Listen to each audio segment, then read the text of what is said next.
What crazy-ass story do you need to tell? Well, my dad went to secondary school with John Lennon and was a couple years older than him.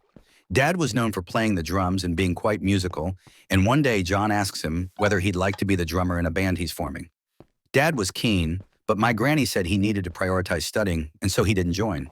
The band formed and were called The Quarrymen, and I think a guy called Colin was the drummer instead of Dad, who I believe was later replaced by Pete Best and then Ringo as they changed to the Silver Beatles and then the Beatles. I like to imagine that in an alternative universe, my dad said yes, and that was history. I don't even mind that I wouldn't have been born if this had been the outcome. He really deserved to have had that lifetime. So this literally just happens a few hours ago while I was working at a hospital emergency department. A guy brings his friend in through the registration area because of an opiate overdose. Security beams him back to a room on a cot. The dude is blue in the face and not breathing at all on his own. We move him to the room's bed, and few nurses and the doctor walk in.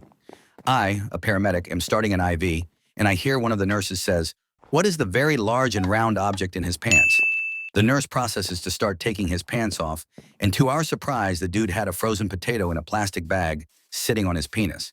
Never have I even seen anything like that in my 5-year career, and I never expect to see it again.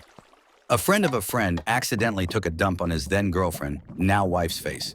He had come home from the bar pretty drunk and found his girlfriend sleeping.